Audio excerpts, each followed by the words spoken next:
quick note before I begin. It appears as though Audacity does not. Oh, I need to sync this as well.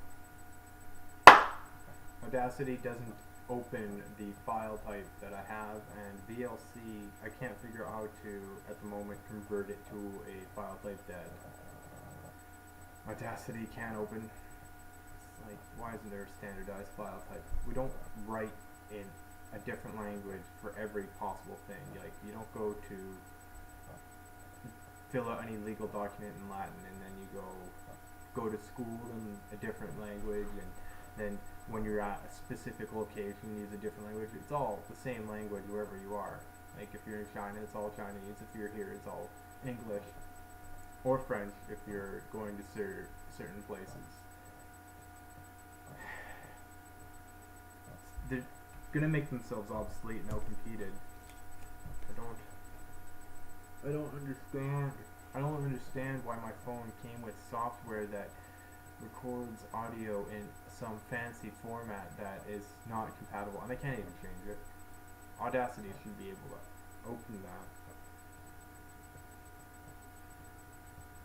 It's frustrating because I've gotten used to a different standard because it was a competitive market before, I guess. Anyway, that's all unrelated. Let's get to the screen.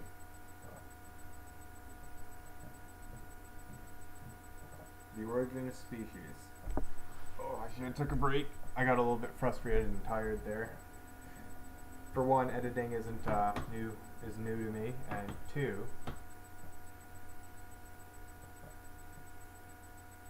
I need to update the chat box. I got no viewers anyway, so it doesn't matter. Two, yeah, it's new to me, so taking that time and doing that, plus the frustration of having it not work. As seems to be the case with technology these days, it's like, it is designed obsolescence, it's zombie branding, it's intentionally bad for the sake of trying to sell more stuff to you. It's like if you went to a car, bought a new car, and then within weeks you needed to buy new tires because the ones off the lot were garbage. It's like, that's what designed obsolescence is, right? That's problem with having not enough players in the industry, I suppose. Anyway, let's get to this. That is my sync. An argument, as it seems to me, of great weight and applicable in several other cases is that the above specified breeds, though agreeing generally in constitution, habits, voice, coloring, and in most parts of their structure with the wild rock pigeon, yet are certainly highly abnormal in other parts of their structure. We may look in vain throughout the whole great family of columbidae for a beak like that of the English terrier, or that of the short-faced tumbler, or barred, for reversed feathers like those of the Jacobin, for a croft that of the poitier, for tail feathers like those of the fantail. Hence, it must be assumed not only that half-civilized man succeeded in thoroughly domesticating several species, but that he intentionally or by chance picked out extraordinary abnormal species, and further that these very species have since all become extinct or unknown. So many strange contingencies seem to be improbable in the highest degree. Some facts in regard to the coloring of pigeons well-deserved consideration. The rock pigeon is of a slightly blue and has a white rump. The Indian subspecies C. intermedia of Strickland having it bluish. The tail has a terminal dark bar with the bases of the outer feathers externally edged with white. The wings have two black bars. Some semi-domestic breeds and some apparently truly wild breeds have, besides the two black bars, the wings checkered with black. These several marks do not occur together in any other species of the whole family. Now, in every one of the domestic breeds, taking thoroughly well-bred birds, all the above marks, even the... Dang it. Trying to get my... That's a mark for...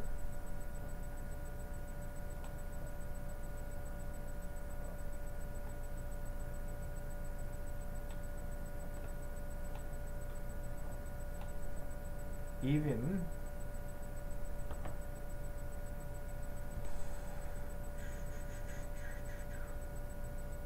several marks do not occur together in any other species of the whole family. Now, in every one of the domestic breeds, taken thoroughly well-bred birds, all the above marks, even the white edging of the outer tail feathers, sometimes concur, perfectly developed. Moreover, when two birds belonging to two distinct breeds are crossed, neither of which is blue has any of the above specified marks. The mongrel offspring are very apt suddenly to acquire these characteristics. For instance, I crossed some uniformly white fantails with some uniformly black barbs, and they produced mottled brown and black birds. These I again crossed together, and one grandchild of the pure white fantail and pure black barb was as beautiful a blue color with the white rump, double black wing bar, and barred and white edge tail feathers as any wild rock pigeon. We can understand these facts on the well-known principle of revision to the ancestral characteristics. If all the domestic breeds have descended from the rock pigeon, but if we deny this, we must make one of the two following highly improbable suppositions. Either, firstly, that all the several imagined aboriginal stocks were colored and marked like the rock pigeon, although no other existing species is thus colored and marked, so that in each separate breed there might be a tendency to revert to the very same colors and markings. Or secondly, that each breed, even the purest, has within a dozen or at most within a score of generations become crossed by the rock pigeon. I say within a dozen or 20 generations, for we know of no fact countenancing the belief that the child ever reverts to some one ancestor, removed by a greater number of generations. In a breed which has been crossed only once with some distinct breed, the tendency to reversion to any character derived from such cross will naturally become less and less, as in each succeeding generation there will be less of the foreign blood.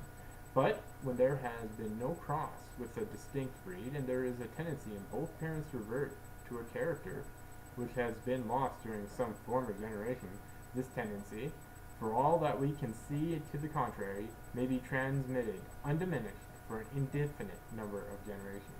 These two distinct cases are often confounded in treatises on inheritance. Lastly, the hybrids or mongrels from between all the domestic breeds of pigeons are perfectly fertile. I can state this from my own observations, purposely made on the most distinct breeds. Now, it is difficult, perhaps impossible, to bring forward one case of the hybrid offspring of two animals clearly distinct, being themselves perfectly fertile. Some authors believe that long-continued domestication eliminates the strong tendency to sterility. From the history of the dog, I think there is some probability in this hypothesis, if applied to species closely related together, though it is unsupported by a single experiment. But to extend the hypothesis so far as to suppose that species aboriginally as distinct as carriers, tumblers, pouters, and fantails now are, should yield offspring perfectly fertile inter se, seems to me rash in the extreme. From these several reasons, namely the improbability of man having formerly got 7 or 8 supposed species of pigeons to breed freely under domestication, these supposed species being quite unknown in a wild state, and their becoming nowhere feral, these species having very abnormal characteristics in certain respects as compared with all other columbidae,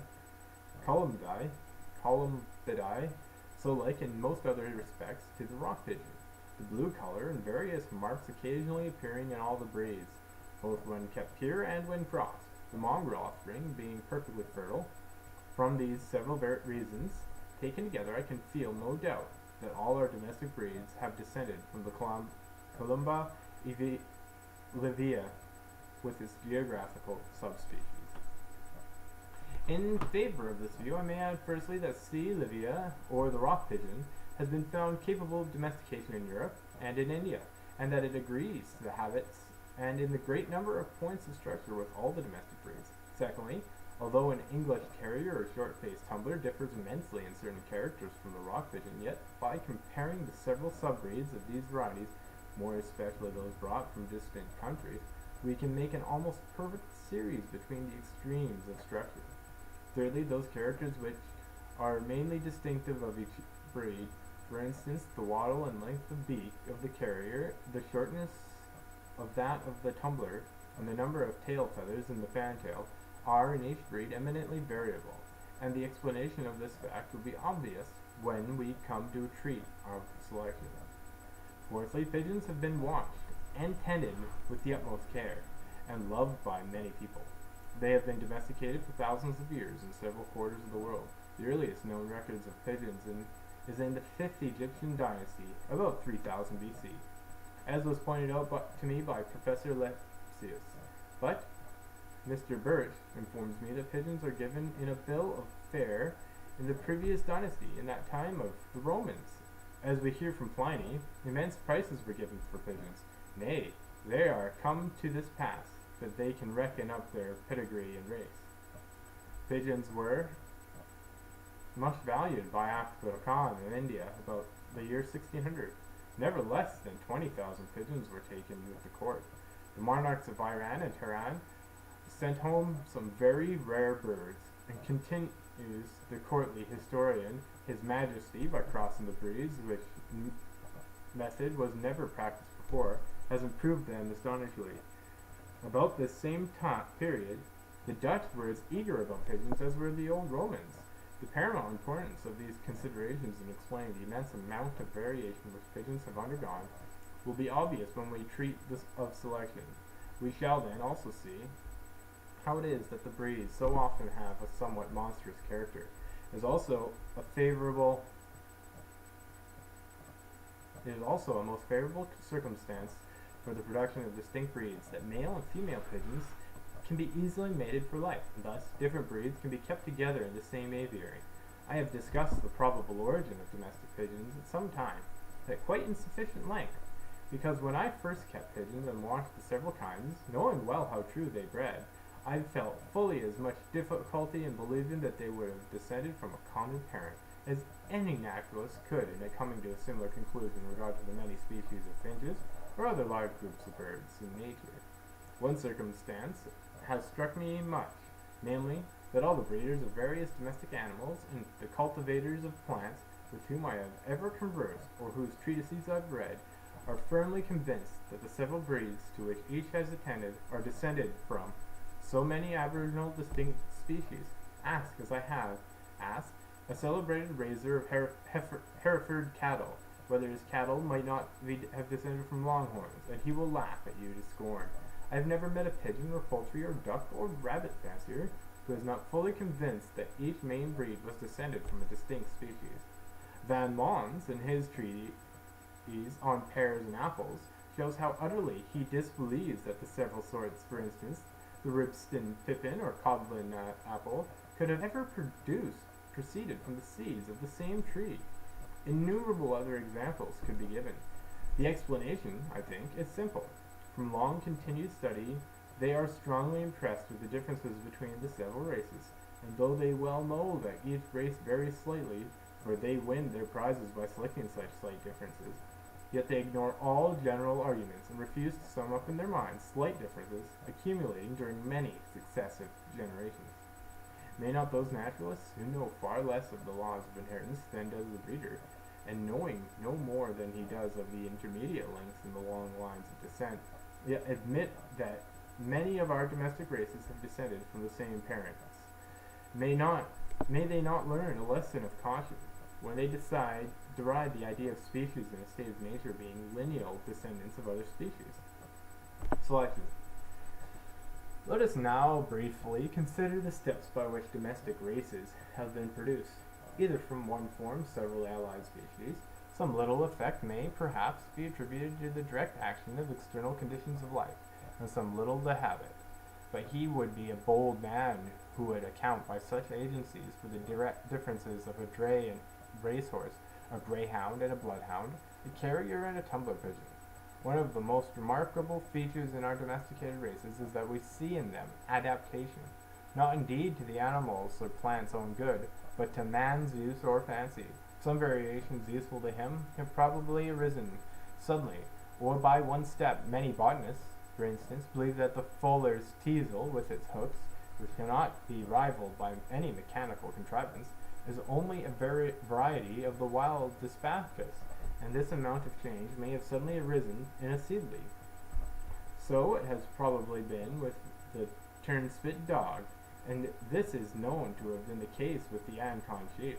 But when we compare the dray horse and racehorse, the dromedary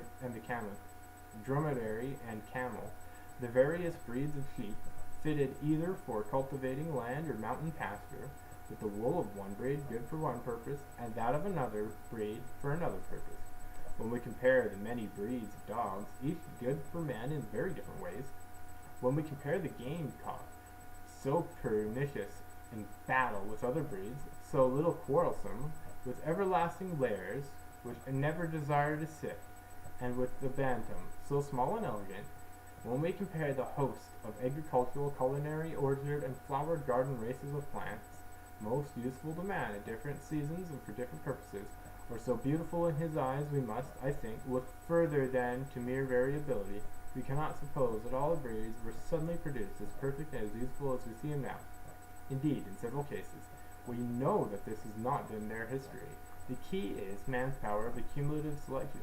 Nature gives successive variation, man adds them up in certain directions useful to him. In this sense, he may be said to make for himself useful breeds. The great power of this principle of selection is not hypothetical. It is certain that several of our eminent breeders have, even with a single lifetime, modified to a large extent some breeds of cattle and sheep. In order fully to realize what they have done, it is almost necessary to read several of the many treatises devoted to this subject, and to inspect the animals.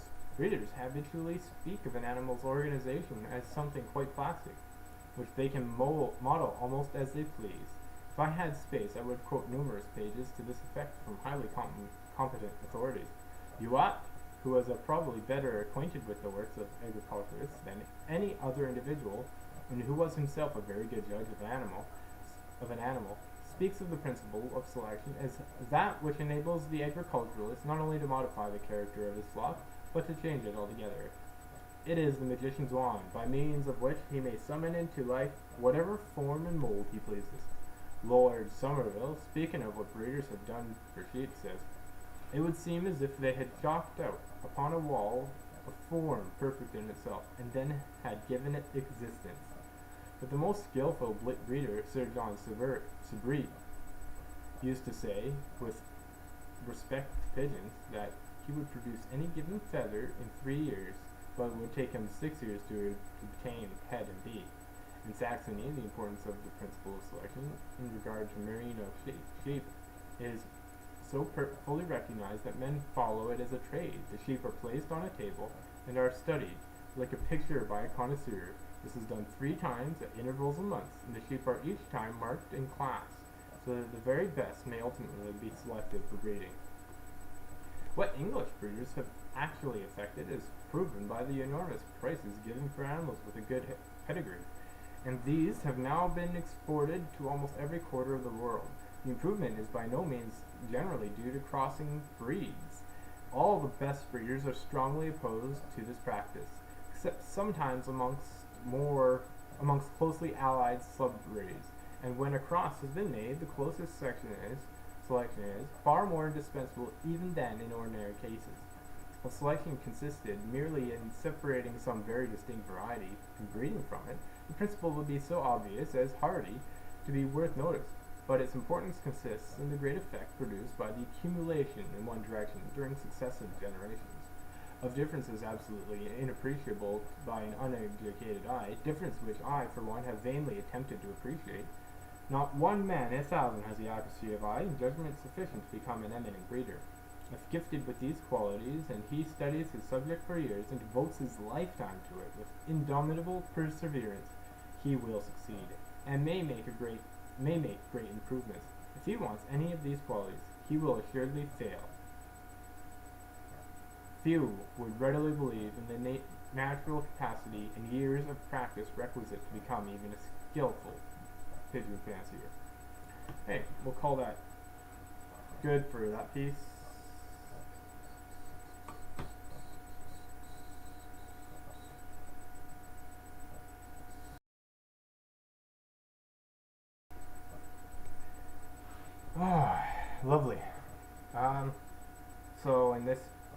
chunk today, Darwin spoke mostly of. Let's see. Sorry, I moved the camera without muting the mic because I just been feeling urge to stand up and I need to stretch, especially after that little bit of a hiccup from that last split attempt of the last stream. Pour myself some tea. Okay, so yeah, Darwin in this piece comments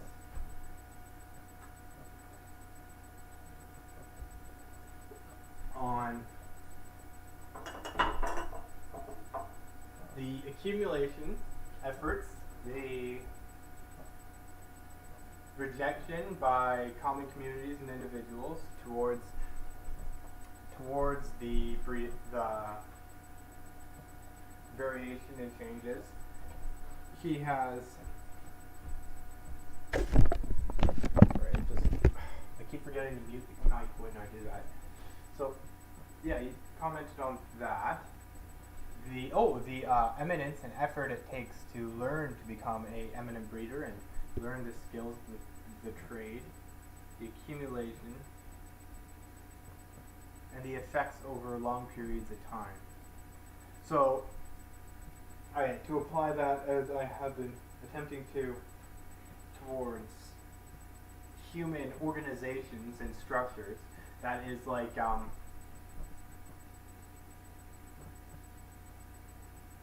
the small changes that can be selected for our cause a slow accumulative effect. It's like the corporate culture we have now didn't occur overnight. You can't select for that overnight. It's slow variations and changes, and those changes that lead to more success being selected for by the environment. Perhaps those are governments also playing a role with the way they impact the economy, selecting for it. Wealthy players in the market selecting certain businesses because they have certain characteristics and helping them when they're behaving in a way that they like versus not. For example,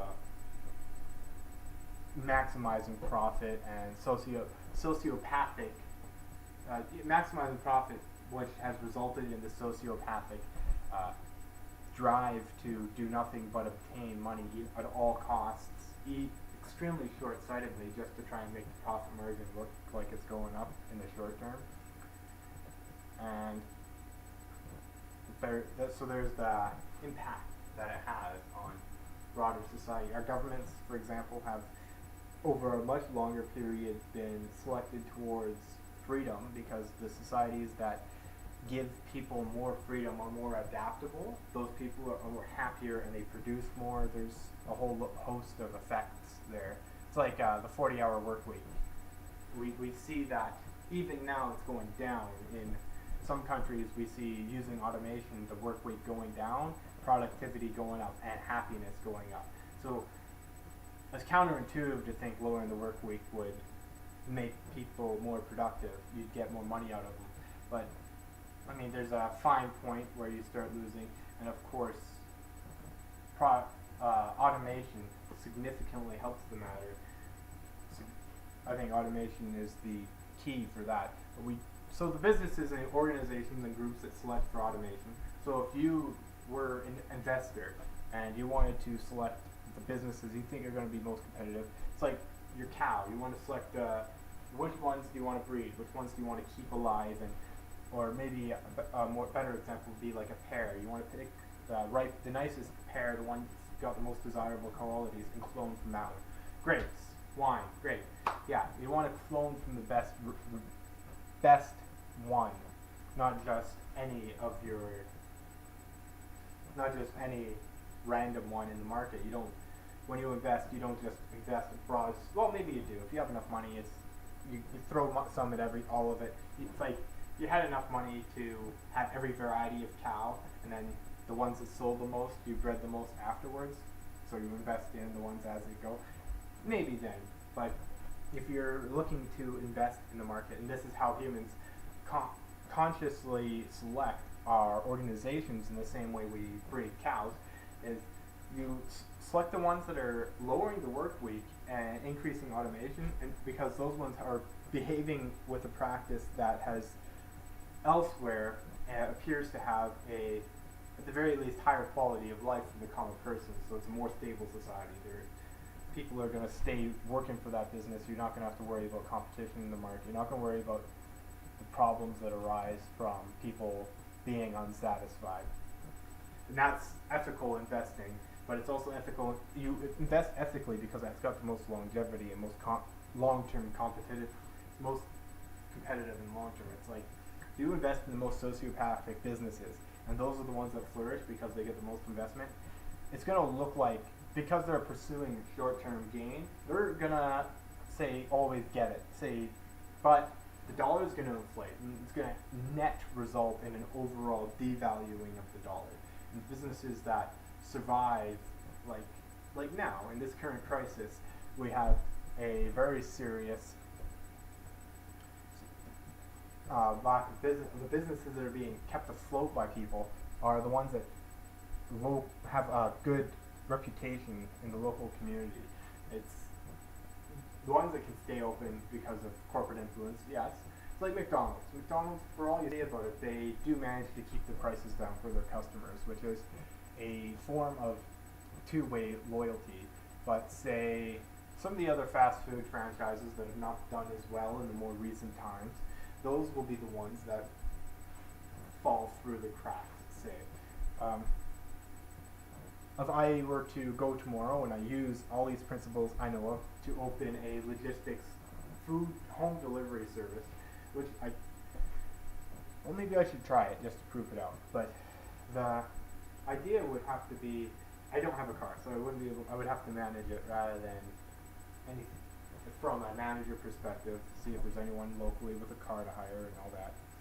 And I'd have to provide a quality enough service that it stays open. So I'd have to, for one, I'd have to treat my employees well because I would be very dependent on them. I need employees with cars, so I would have to treat them very well. They'd probably have to make more money than I would, so that they talk to their friends and provide for their community and they work hard. I'd have to establish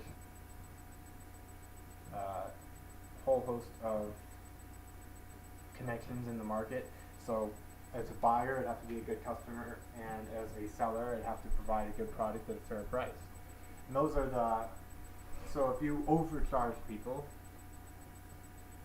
then no one's going to want to invest in you because they're not going to, well, some people might invest in you, it depends on the product, but say you wanted to open, well, I think a lot of it's pretty intuitive these days due to the grand scale of selectivity.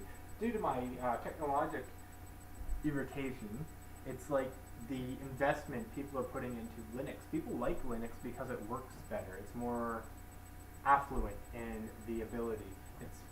Android has even become, Google's become super corporately corrupt. They're zombie branding. You don't buy a car that has its tires break down a lot. That's why cars don't do that. That same impact's going to hit the technology market sooner or later. They can't hold on to this broad scale monopoly for long. Just alternatives pop up. Android popped up, and then now Android's behaving that way. We're going to see, I've heard of a few Linux-based versions, but none that are being broad scale marketed or sold, or they're not being corporatized in the right way. They're just passionate individuals who are working as individuals rather than a group, right? So yeah, over time, selective breeding has produced many variations, and that's over time we have selected for certain variations. And low accumulative effect of that is extreme variation. It's like Costco is very different from Walmart, and the ones that are similar can be crossbred. So you see like Safeway and Sobeys have now, Safeway, Sobeys, and well, they've kind of crossbred back into each other. Like they're not different stores anymore. So there's an effect to all of that. Anyway, let's get on with the next piece.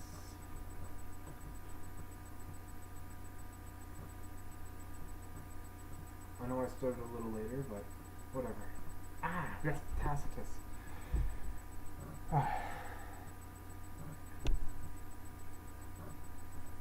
Just gonna mute the mic while I sync up.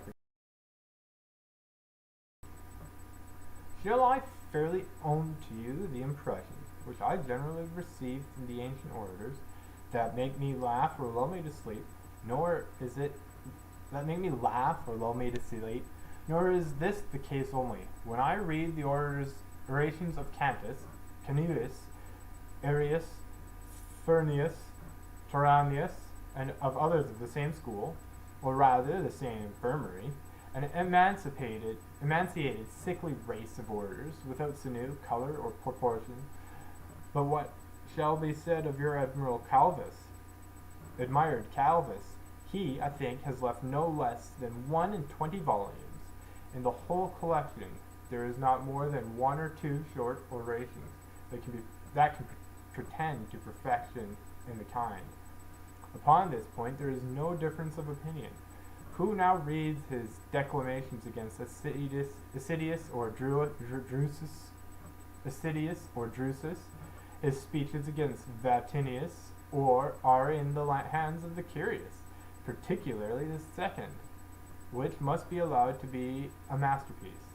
The language is elegant, the sentiments are striking, and the ear is satisfied with the roundness of the periods.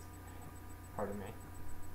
In this specimen we see that he had an idea of just composition, but his genius was not equal to his judgment. The orations of Callias, though upon the whole defective, are not without their beauties. Some passages are highly finished, in those we acknowledge the nice touches of modern elegance. In general, however, the coarse expression, the halting period, and the vulgarity of the sentiments have too much of the leaven of antiquity. If Callias is still admired, it is not, I believe, in any of those parts that bear the mark of a rude, illiterate age. With regard to Julius Caesar, engaged as he was in projects of vast ambition, we may forgive him the want of that perfection might otherwise be expected from so sublime a genius. Brutus, in like manner, may be excused on account of his philosophical speculations. Both he and Caesar, in their oratorical attempts, fell short of themselves. Their warmest admirers acknowledge the fact. Nor is there an instance to the contrary, unless we accept Caesar's speech for Decius the Samnite, and that of Brutus for king, Diodorus. But are those performances with some others of the same lukewarm temper to be received as works of genius? He who admires those productions may be left to admire their verses also, for verses they both made and sent them into the world. I will not say with more success than Cicero, but certainly more to their advantage, for their poetry had the good fortune to be little known. Licinius lived near our own times. He seems to have studied in the old school of Menenius and Appius. He composed tragedies as well as orations, but in a style so harsh and ragged that one would think him a disciple of Accius and Posuvius. He mistook the nature of eloquence, which may be said to have attained its true beauty, when the parts unite with the smoothness, strength, and proportion. As in the human body, the veins should not swell too high, nor the bones and sinews appear too prominent, but its form is then most graceful, when a pure and temperate blood gives animation to the whole frame. When the muscles have their proper play, and the color of health is diffused over the several parts, I am not willing to disturb the memory of Corvinus Messala. If he did not reach the graces of modern composition, the defect does not seem to have sprung from choice. The vigor of his genius was not equal to his judgment. I now proceed to Cicero, who, we find, had often upon his hands the very controversy that engages us at present. It was the fashion with his contemporaries to admire the ancients, while he, on the contrary, contended for the eloquence of his own time.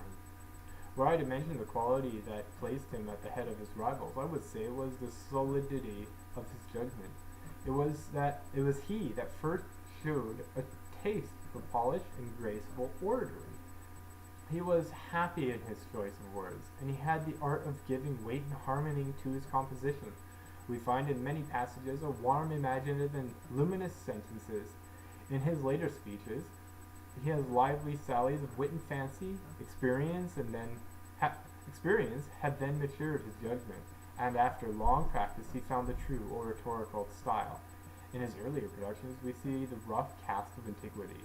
The exordium is tedious, the narration is drawn into length, luxuriant passages are not retouched with care. He is not easily affected, and he rarely takes fire. His sentiments are not always happily expressed, nor are the periods closed with energy. There is nothing so highly fashioned as to tempt you to avail yourself of a borrowed beauty. In short, his speeches are like a rude building, which is strong and durable, but wants that grace and consonance of parts which gives symmetry and perfection to the whole. In oratory, as in architecture, I require ornament as well as use. From the man of ample fortune who undertakes to build, we expect elegance of proportion. It is not enough that his house will keep out the wind and the rain, it must strike the eye and present a pleasing object. Nor will it suffice that the furniture may answer all domestic purposes. It should be rich, fashionable, elegant. It should have gold and gems so curiously wrought that they will bear examination, often viewed and always admired. The common utensils, which are either mean or sordid, should be carefully removed out of sight. In like manner, the true orator should avoid the trite and vulgar. Let him reject the antiquated phrase, and whatever is covered with the rust of time, let his sentiments be expressed with spirit, not in careless, ill-constructed, languid periods, like a dull writer of annals. Let him banish low scurrility, and, in short, let him know how to diversify his style, that he may not fatigue the ear with monotony, ending forever with the same unvaried cadence. I just lost track of something. Sorry. I just need to keep track of the time. My time's close enough. I shall say nothing of the false wit inspired play upon words which we find in Cicero's oration. His pleasant conceits about the wheel of fortune and the arch raillery on the equivocal meaning of the words varies do not merit a moment's attention. I omit the perpetual recurrence of the phrase "Essai de Dieu," which chimes in the ears at the close of so many sentences, sounding big but signifying nothing. These are petty blemishes. I mention them with reluctance. I say nothing of other defects equally improper, and yet those very defects are the delight of such as affect to call themselves ancient orators. I need not single them out by name. The men are sufficiently known. It is enough to allude in general terms to the whole class. We all are sensible that there is a set of critics now existing who prefer Lucilius to Horace and Lucerius to Virgil, who despise the eloquence of Phidias Bassus and Servilius Nonanius, and yet admire Varro and Caesennia. By these pretenders to taste, the works of our modern rhetoricians are thrown by with neglect, and even fastidious disdain, while those of Calvus are held in the highest esteem.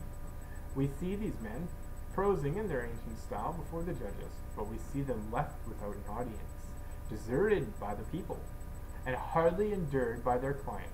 The truth is, their cold and spiritless manner has no attraction.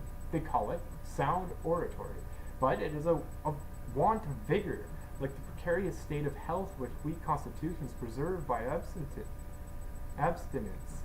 What physician will pronounce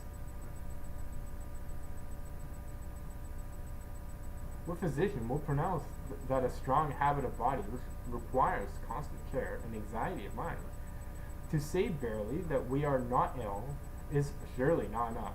True health consists in vigor, a generous warmth, and certain elasticity in the whole frame. He who is not only indisposed is little distant from actual illness. With you, my friends, the case is different. Proceed as you well can, and, in fact, as you do, to adorn our age with all the grace and splendor of true orators. It is with pleasure, Messala, that I see you selecting for imitation the liveliest models of the ancient school. You too, Maternus, and you, my friend Secundus. You both possess the happy art of adding to weight of sentiment all the dignity of language. To a copious invention you unite the judgment that knows how to distinguish the specific qualities of different authors. The beauty of order is yours. When the occasion demands it, you can expand and amplify with strength and majesty. And you know when to be concise with energy. Your periods flow with ease, and your composition has every grace of style and sentiment. You command the passions with resistless sway, while in yourselves you beget a temperance so truly dignified that, though perhaps envy and the malignity of the times may be unwilling to proclaim your merit, posterity will do you ample justice. As soon as Epir concluded, you see, said Maternus, the zeal and ardor of our friend in the cause of the moderns, what a torrent of eloquence! Against the ancients, what a fund of invective! With great spirit and a vast compass of learning, he has employed against his masters the arts, for which he is indebted to them. And all this vehemence must not deter you, Messala, from the performance of your promise. A formal defense of the ancients is by no means necessary. We do not presume to vie with that illustrious race. We have been praised by Epir, but we know our inferiority. He himself is aware of it, though in imitation of the ancient manner, he has thought proper for the sake of a philosophical debate to take the wrong side of the question. In answer to his argument, do we not desire you to expatiate in praise of the ancients? Their fame wants no addition. What we request is an investigation of the causes which have proceeded to rapid decline from the flourishing state of genuine eloquence. I call it rapid, since according to Epir's own chronology, the period from the death of Cicero does not exceed 120 years. I am willing, said Messala, to pursue the plan which you have recommended. The question, whether the men who flourish above 100 years ago are to be accounted ancients, has been started by my friend Epir, and I believe it is of the first impression, but it is a mere dispute about words. The discussion of it is no moment provided it to be granted. Whether we call them ancients, or our predecessors, or give them any other appellation, that the eloquence of those time was superior to that of the present age. When Epir tells us that different periods of time have produced new modes of oratory, I see nothing to object. Nor shall I deny that in one and the same period of the style and manners have greatly varied. For this I assume that among the orators of Greece, Demosthenes holds the first rank, and after him, Aeschines, Hyperides, Lysaeus, and Lycurgus,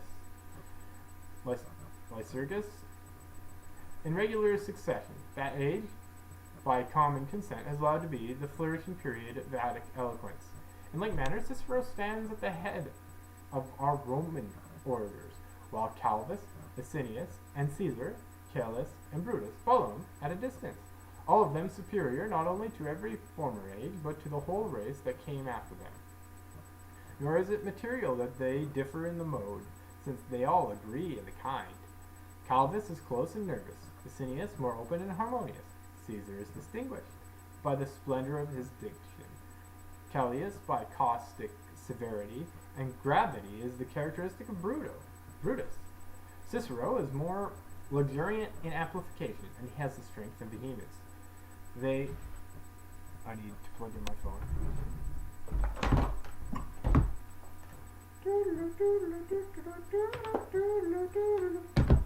Sorry, short intermission. Please forgive me. I should have thought of that before. Cicero is more luxuriant and amplified. They all, however, agree in this. The eloquence is manlike, sound, and vigorous. Examine the works, and you will see the energy of congenial minds, a family lightness in their genius, however it may take a distinct color from the specific qualities of the men, true, they detracted from each other's merit, and their letters, which are still extant, we find some strokes of mutual hostility.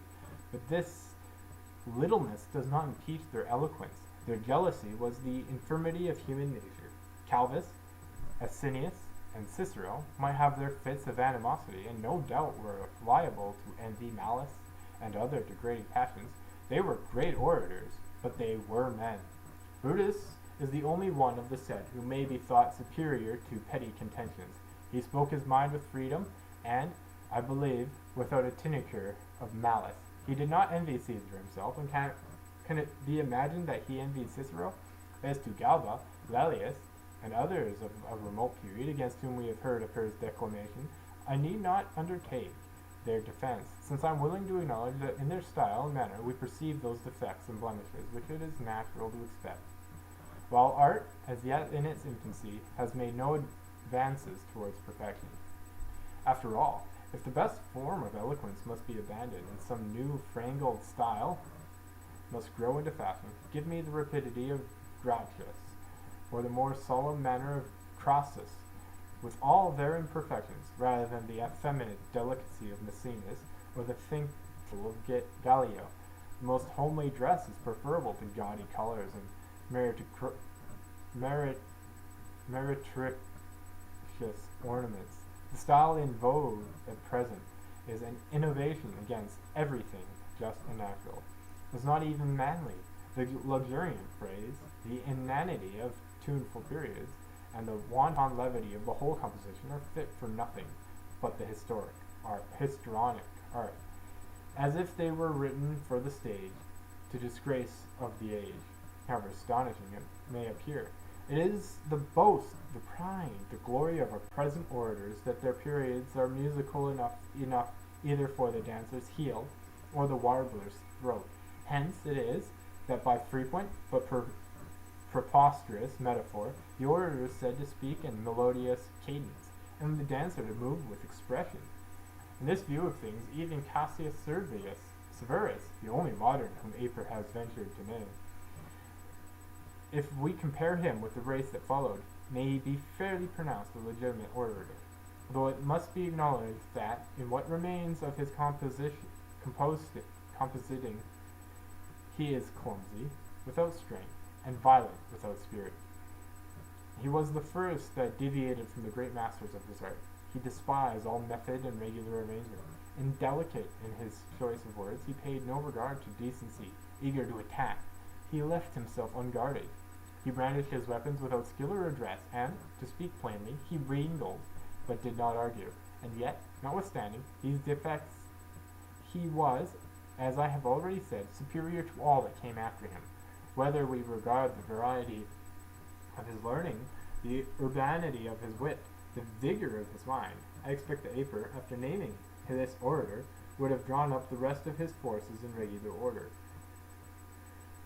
He has fallen indeed into Asinius, Callias, and Calvus, but where are his champions to enter the list with them? I imagined that he had a phalanx in reserve, and that we should have seen them, man by man, giving battle to Cicero, Caesar, and the rest in succession. He has singled out some of the ancients, but has brought none of his moderns into the field. He thought it enough to give them a good character in their absence. In this, perhaps he acted with prudence. He was afraid, if he selected a few, that the rest of the tribe would take offense, for among the rhetoricians of the present day, is there one to be found who does not, in his own opinion, tower above Cicero, though he has the modesty to yield to Gabinianus? We'll stop there.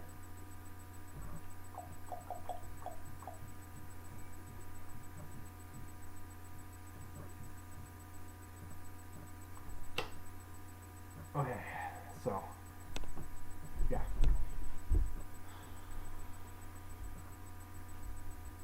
So defending the ancients. So there's a decline in. So in defending the ancients, there is described the decline in elegance and eloquence away from.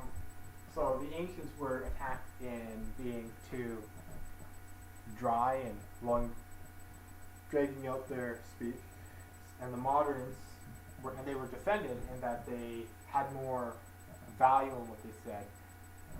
Some of them, of course. But they moderns were basically compared to dancers, and in eloquence they exposed their flanks. That's an interesting way of thinking about it. So the value of the ancient wisdom is recognized, and it's basically. And I know this isn't about the ancient wisdom. This stream is about this piece of the stream is about the communicating. So it's like you want to be able to speak thoroughly. You want to be able to speak energetically and poetically to a degree, but you don't want to be impatient, and you don't want to add too many frills. You don't want to, I guess, brevity and conciseness of speech, or something that fits. You want to be able to say. You don't want to drag out in a boring manner, but you don't want to drag out and put too much fluff on it either. You want to be brief, articulate, and elegant in your speech. You want to be able to be expressive without giving way and becoming a slave to emotion. If you want to lead, I think I've mentioned this before, that you want to ask people, but you want to ask in a way that elicits their emotion, but you don't want to give way to emotion. So you don't want to be a complete wreck. You don't want to be putting on a drama act to communicate. But you don't want to be plain and boring and not express any emotion at all. Express emotion, not just speak emotion. There's a level of brevity. You want to be able to say as much as you can with as little as you can. You want to balance all of those things. You don't want to be. If you put too short that you say nothing, you're not saying anything. You want to use a little poeticism can help you make something briefer. So perhaps the eloquence comes from you have a lot to say complexly, and you use a little bit of poeticism to make it more succinct and solid and hit the mark, right? There's a serious level of value in the ancients. I like the way he defended them. He defended them for one by saying they didn't mention any moderns, which is interesting because modernity hasn't stood the test of time. So all the ancients you hear about are the ones that were the most popular. So they were all good to some respect. As Pliny the Elder said, there's no book so bad that you might not find some value in it. I say that about old books. The older it is, the more it stood the test of time. Whereas modern books, I'm very, very picky. Even like 1984, despite its popularity, I'm still not sure about reading it. It hasn't made it to the top of my list. Dickens barely makes it to my list. And they're too poetic. The stories are not. They're almost too fictional for me these days. Even though, I used to read a lot of modern books. Don't get me wrong. I've read enough to be relatively acquainted with modernity in our modern sense. So there's something to be said about learning from the ancients what you can. The defense of the style and prose. What did he say? Cicero. He defended the ancients by taking the same insults, similar, like what could be said to be an insult, and using it as a compliment. Like Caesar, was criticized for lacking quality, but then he was saying, well, he had a certain level of gravitas in what he spoke. Caesar was a brilliant man, and mentioning that the poetry, the prose, the verses did not get any popularity, which was probably for their benefit. Well, if they weren't good, they weren't good, right? You can't attack somebody on being bad at something. Nobody respects that. They attack you on the weak points of what you're good at because, well, you're trying to suggest you're not good at it, right? Having no skill is something not to be attacked. It's like, okay, you're not good at that. You're not a good leader. You don't have very good leadership qualities. Well, you wouldn't say that to somebody who wasn't a leader, right? You say that to politicians about politicians. But if a politician has no leadership, then how do they get where they are? Well, good business sense. They must have drama. They're good, very dramatic. And I think that's the basis of this will be the basis of this whole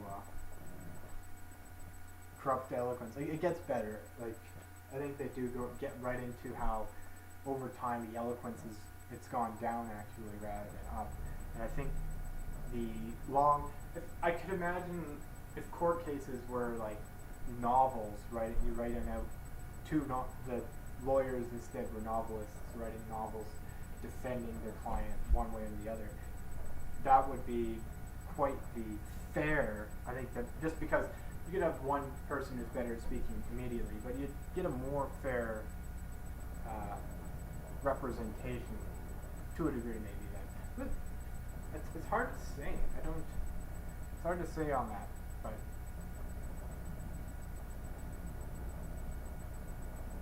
because I mentioned some of the ancient volumes had many volumes that were boring and long, but it's like, what are you going to do about that, right? I'd rather a short, concise, and fair. I mean, you want it to be something digestible, and the things that get in the way of digestion is it's plain. Nobody goes and eats food that is too plain. Nobody, but you don't want it to be too spicy and be overspiced either. It needs to have the right balance of characteristics and flavors and composition. And no one wants to sit and eat a 3-course meal every day. It would take too much time. Occasionally you might sit down for one, but you're trying to reach an audience, an immediate audience of communicating. Like somebody, you don't want to be able to take someone's whole day asking them how they are, right? That would be overdoing it. There's a balance to be found in all things. That doesn't mean you don't want to ask them at all, and it doesn't mean. And I mean when you ask them, don't be plain. I think that's one thing that is a fair argument of perhaps the ancients is their lack of ability to use poeticism in art and what they did. And what arts weren't developed. That's a fair point brought up by, I think it was Marcellus there. Anyway.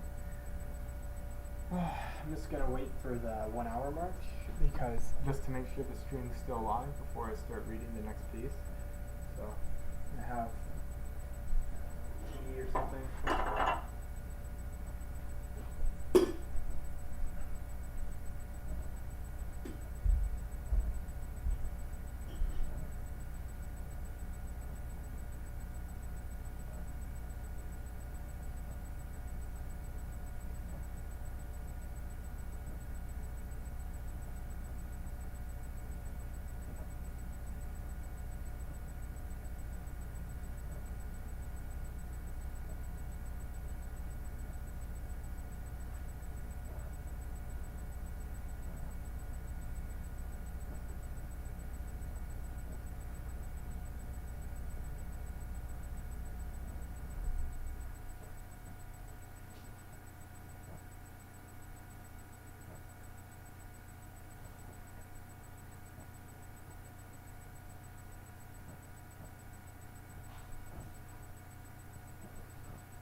I got a little distracted there. I think we're probably on the hour mark now. Oh, I guess I wasn't that distracted. the one stream cut off at 59:59, which would be right there.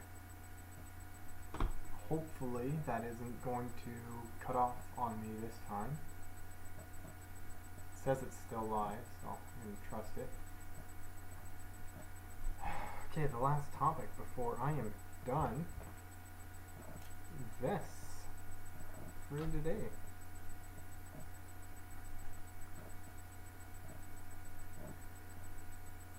Just looking at my notes, what I gotta do, and I think today's been a really productive day. I'm quite happy with it. I mean, I've had a few feelings, but nothing too serious.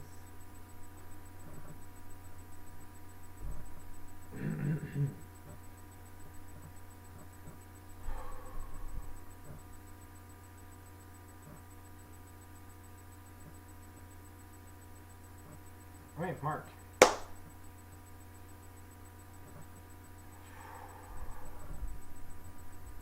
We should not think of good manners as something fostered solely to carry with us when we go visiting. They have a permanent value in themselves. Home life is where, most of all, they are needed. Manners tend to preserve mutual respect between brothers and sisters and parents and children. As we naturally despise ill manners, so those who bear them become the object of our contempt. Good manners preserve us from too great familiarity on the one hand, and too great reserve on the other. By them we are able to hold others at a distance and at the same time win their esteem. Make the family life a model of courtesy and good manners, and the sons and daughters, when they go out into the world, will be in no danger of attracting the ill-bred and vicious. Sorry, screen mode.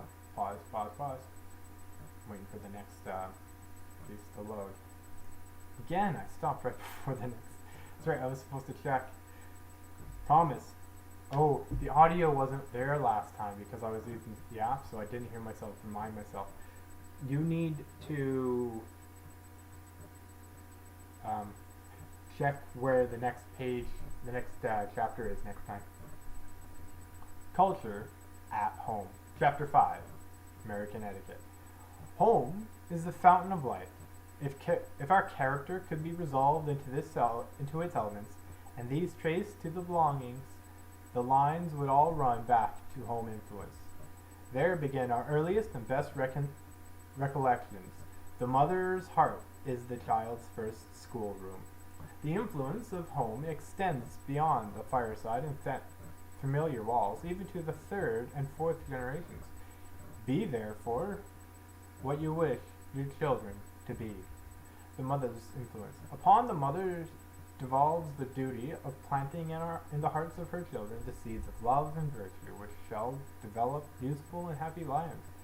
There are no words to express the relation of a mother to her children. Indeed, it is more than a relation. They are the same bone and the same flesh. The mother's supremest delight is in her children.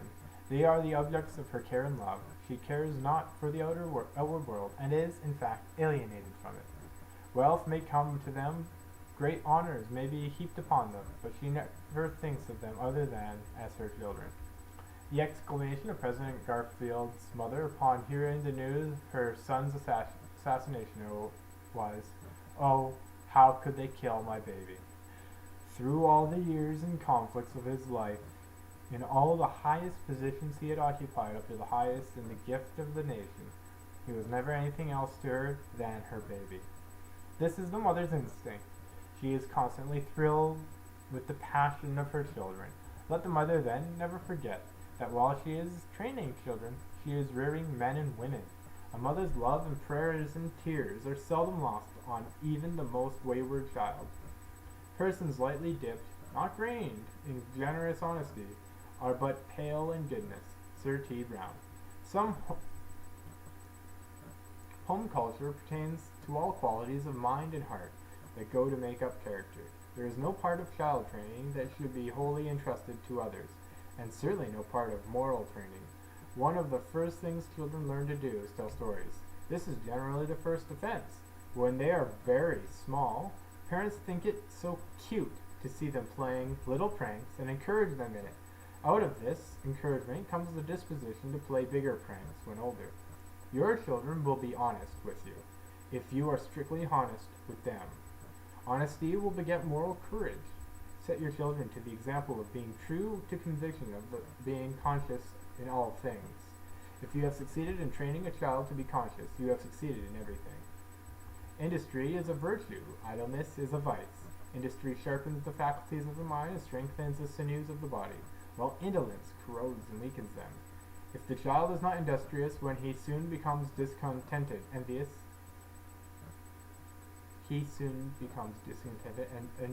jealous, even vicious. An idle brain is the devil's workshop. In this busy world there is no room for idle men, or women. They are dead weights on society. The industrious man is the happy man. He feels that he is doing something by his industry for society. At least he is paying his own way through the world. Parents should encourage labor in some useful form. They are somebody, the object at least, of a mother's love and a mother's prayers. It will serve as a shield to them in 1,000 temptations. The oil of civility makes the wheels of domestic life run smoothly. The habit of quarreling and complaining, so often seen in the home circle, greatly mars the enjoyment of home. These little annoyances occurring every day and every hour really make life a burden. Give your children no just cause for complaint. Feed them well, clothe them well, them in such social enjoyments as are innocent and elevating.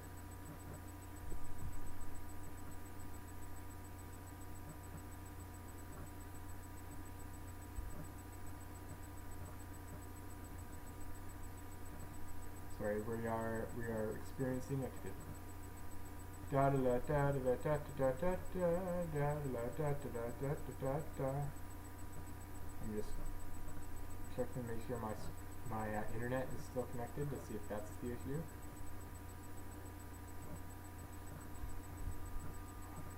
The oil of civility is required to make wheels domestic life run smoothly. The happening. Feed them well, clothe them well, and indulge them in such social enjoyments as are innocent and elevated. Beauty of peace and contentment. And be sure you set them by the example yourself. Never let them hear anything but kind words. Be very apt to catch the spirit of a peaceful and quiet life. Constant fault-finding, misrepresentation of motives, suspicions of evil where no evil will work the complete destruction of peace and quiet in the home. In honor, preferring one another. This suggestion, made by an apostle Christian people, is a good motto in the family. One of the greatest disciplines of human life is that which teaches us to yield to others. It is hard to do, even in the trifling things of everyday life. We should not be taught to yield, of course, where principle is concerned. But troubles at home, between children, and even between parents, there is nothing more involved usually than a mere notion or fancy. Now cultivate the grace of giving in to the wishes of others. If you show no disposition to stubbornness, those who are with you will refrain from doing so. Thus, the path of everyday life is jars and discord, and homes made pleasant and peaceful. This discipline will be of inestimable value in our afterlife. For if we get through life successfully, we must sooner or later learn to yield. Obedience. The government of the family should rest upon love rather than fear. The only true obedience is that which is inspired by love. The child that is whipped under fears of brutal punishment will one day become either desperate or cowed. The rod should not be spared altogether, but it should seldom be resorted to. The largest, most obedient families have been raised without the rod. Obedience you must have.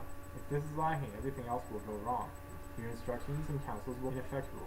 Nothing has a great tendency to bring a curse upon the family than the insubordination and disobedience of children. The ungoverned child will be the law of man. Obedience to authority is one of the first laws of all government and social order. That parent who turns out upon society and ungoverned his son or daughter inflicts a public injury upon it. A great part of the lawlessness which furnishes our jails and penitentiaries with occupants is due to a bad home. The love of reading enables a man to exchange the wearisome hours of life which come to everyone for hours of delight. Montesquieu. Cultivate the desiring for your children for reading. First, be a reader yourself, if possible. This will enable you to advise and direct the tastes of your children in this direction. Reading is valuable for the information it gives, but what is more of more value to the young, it redeems the hours from idleness and mischief. The habit of reading in off the street at night, or from running over the country on idle days, in search of companions to help him kill time. It will turn the taste from the ballroom and fit her for more cultivated society. Literature. What sort of reading matter shall to the family? I see an error on the stream.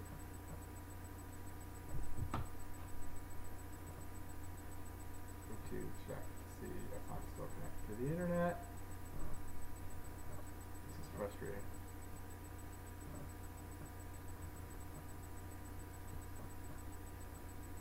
What sort of reading material should come into the family? This question ought to be settled before the tastes of the young readers become perverted. They relish only that which is impure. If you allow sensational and vicious papers to be read in the family, the young minds poison from them, just as the capillaries of the skin do to the poison applied to their mouths. It is interesting, and at the same time disheartening, to stand dealer's counter on a Saturday evening and see how many young from the shops, offices, and other places of enjoyment, as well as street boys and loafers, come and devise the Saturday Night and Police Gazette. How these might all be elevated and profited by reading a better kind of literature. But no, their tastes demand such stuff as this, and they will have no other. So, Sunday is spent filling the mind with a poison that will, sooner or later, work a permanent injury to the mental and moral character. There is plenty of good reading matter, and it is very cheap. There is no reason why every family should not get or two. Save religious paper and a newspaper. It is certainly far better to have your children interested in what the world is doing and what is happening every day than in what is purely romantic and real. Another grade of literature is becoming very prominent now, and that is periodicals, magazines that come once a quarter. These furnish very valuable reading for those old enough to appreciate them. Literature is cheap. Every family can supply itself with good reading in abundance. Keep your table supplied with that which is interesting and profitable. You may always look with hope on a family of young people that love to read good literature. Be careful of the books you read as of the company you keep, for your habits and character will be as much influenced by the former as the latter. Hood. Part of the home is pictures or furniture or carpets. A home without books is desolate indeed. Nothing elevating or ennobling can come from such a place. If found, your children will naturally take to them. The great and good Channing said that every man, if possible, gathers some good books under his roof. They are good children as well as grown people. You need never fear to trust your children with them. No mother who has the welfare of her children at heart will neglect them important proper books for them to read while they are under her charge. She should select such books for them as will instruct them and interest, and this should be done before their minds are poisoned with bad books and novels. Go into any bookstore and you will find it an easy thing to select suitable books for the family. Do not mind the light expense. The joy of seeing your children around the fireside discussing this or that which they have read about, instead of wanting to be out in the town in riotous company, will be more than repay for your money and pains. A library.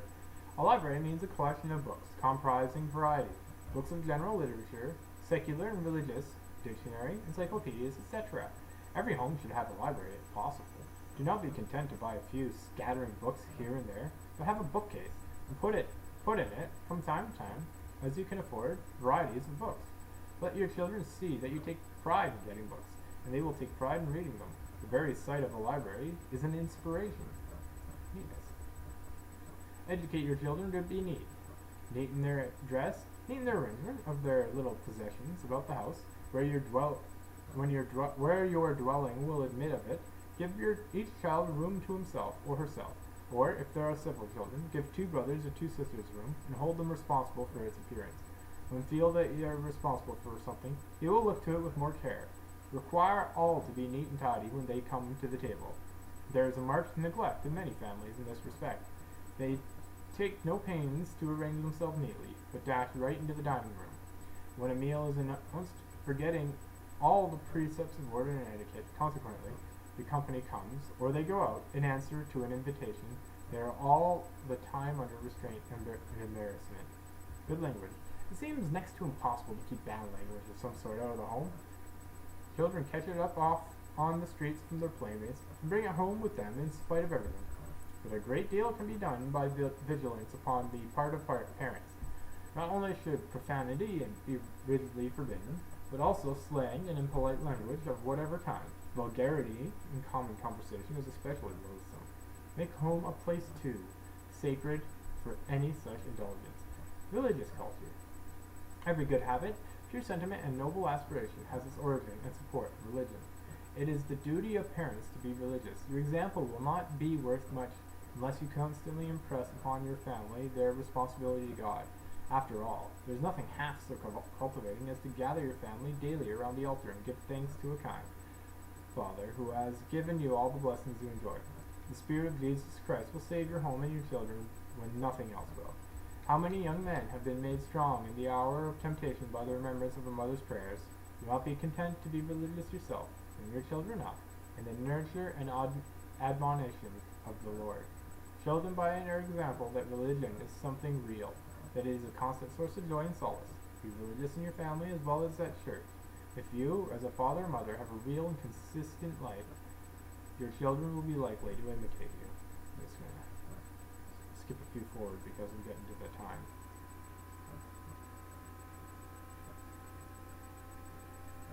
If I'm at the end of the chapter, I might as well finish it. Okay.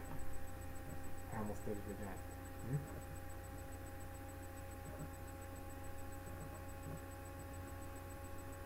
As children grow up and approach the time when they will be thrown,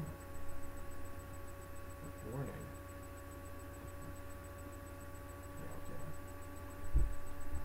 Children grow up and approach the time when they will be thrown on their own responsibilities. The question comes home to each one. What shall I follow for a livelihood?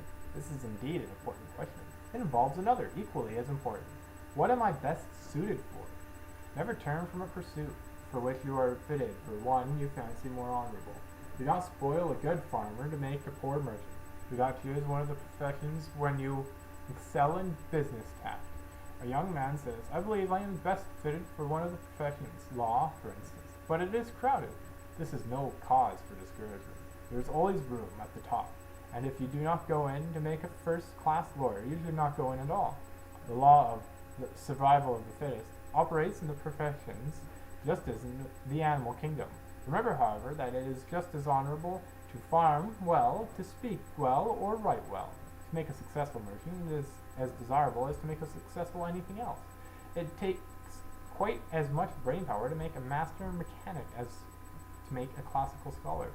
There's absolutely no foundation for that sickly sentiment so often entertained that because a man is a professional man, he is 2 or 3 grades higher than anybody else. The man chooses a profession and, by hard work, succeeds well. He is to be honored for it. But the same can be said of any other calling. Preparation for your life calling should not be deferred to long. While the family is yet together, the parents should interest themselves in the natural tastes and abilities of the children. A good home training forms a strong basis for them, in a general way, but there should be some particular encouragement given in the direction of their life calling. Chancellor Kent says, a parent who sends his son out into the world without educating him in some art, science, profession, or business does great injury to mankind as well as his son and his own family, for he defrauds the community of a useful citizen and bequeaths to it a nuisance. Okay. Oh, I'm getting a bit tired there, though I may I'm approaching the end. So, lots to digest. First, self-respect. So many of those things are just like, I feel like I lacked with my childhood. It's like I've developed so many bad habits, and I'm afraid that I'm not going to be able to pick up any good ones. I've thought about becoming a writer. Simply, I'm trying that. I'm not certain what I'm good at. People seem to like hearing me speak, so professor may be appropriate. Although I like designing things, managing things. I have a few ideas that I might start applying to that. I'm going to split the other stream into a programming stream. And yeah. Well, so at home, self-respect. You want to. I think a good point here to make is on the so self-respect. You got to show it. You've got to have it. You don't consume too much flagrant, extravagant. Make habits out of being interested in consuming material that is good for you. Also, I'm going to say make habits of developing the habit. Right. Yes, reading is good, but so is writing. Writing is just as valuable, I would say, if not more valuable, to cultivate. And the internet. So having a library of good books at home and magazines that are relevant. You cannot trust the internet. You should be setting up some form of whitelist of available websites for your children. To give your children access to the full internet is the same as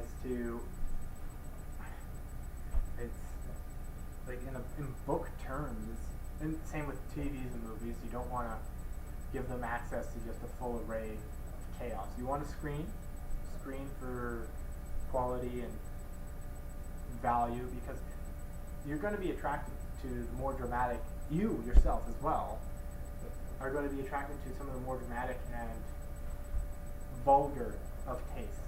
You're going to be attracted to things that are entertaining because they're action-packed. And yeah, there's a place and time for that, but that time and place is more like going to the place where the devil congregates, to be exposed and find the other people there so you can help save their soul by giving them a hand out, right? You go to the bar not to get drunk, but to visit with people and distract other people so they don't get drunk. That's the productive mentality towards it. And the internet, it's like, if you have the ability, I would suggest start cultivating skills. I've got a skill building book I'm working on. Maybe I should start. I'm gonna hopefully finish editing a stream, and maybe I'll start working on a skill building workshop in that respect. So there's that. But at the very least, you don't want to be out there giving your children access to the whole hedonistic spectrum of depravity. You be very specific if you're very specific what parts of the internet they can handle. Like, learn to set up a DNS. This is probably the easiest way, and then run your own domain name server, DNS, and your kids, they're going to want phones to communicate with their friends. You're going to have to be very selective about friends. I'm just trying to think of how do you do it without sheltering. Like, you want to provide while they're young, you want to slowly introduce them to more responsibility. And part of that responsibility could be to explore the internet and find some things they would like you to add to the whitelist. So it's set perhaps on the work computer, and you have to monitor them when they're on the internet. It's like when kids are out in the street playing. You watch your kids, otherwise they're going to get themselves killed, right? They're going to do something completely stupid. If you've ever been around kids, or kids, they do very stupid things. They hurt themselves all the time. They hurt each other, which is quite unfortunate. So you want to get them, like what it said, you want them discussing things. So literature, be well read yourself and you'll be prepared for it. Ancient literature, like the sort right here, reading, is a great example of what you want to provide. The lighter works, where do you get lighter works? In old magazines, maybe? I'm not sure, because I was distracted from causing problems by Nintendo Power. Video games. The video games are excellent, but they're also a potential way to introduce depravity. You can't even trust Nintendo. You've got to explore these things yourself. You gotta live your life a little bit like a child until you have children, collecting knowledge on different things, especially as you get older and more resilient to the temptations of the more depraved parts of reality. As you get more resistant to it, you can expose yourself to more risk in these things. Becoming technically literate is an excellent way to do a lot of these things. And I think a lot of it comes between a man and a woman too. With two people, that's a lot of people to do that. And of course, a lot of this is the responsibility of women, and women have fallen completely out of culture just due to influence of media. Most people are religious, but mainstream media would have you believe most people aren't. Like, you poll people randomly on certain things, and you look at media, you can tell where they're getting their idea of it from.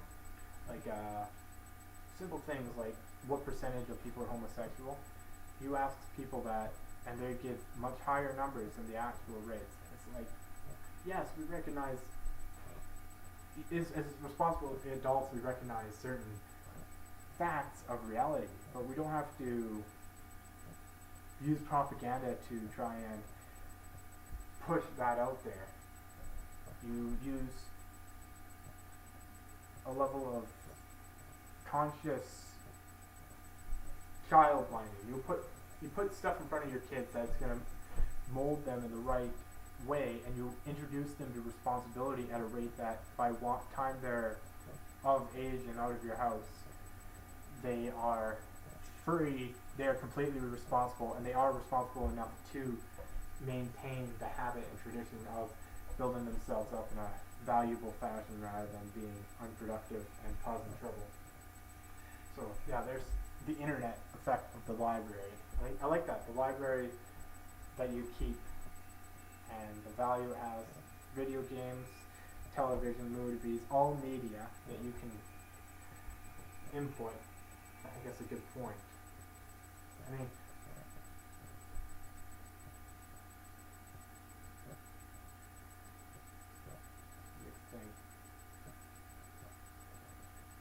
the internet is a tool. You can download a lot of stuff.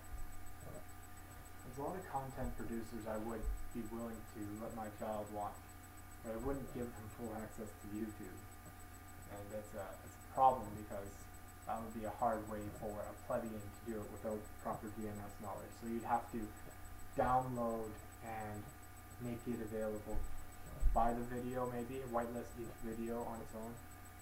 You take a lot of conscious active effort, but there's lots of tools you can learn, macros, and if you learn to program even a little bit, you could have a lot of it be automated. So all you have to do is like every video that you want your kids to be able to watch, and let them watch it.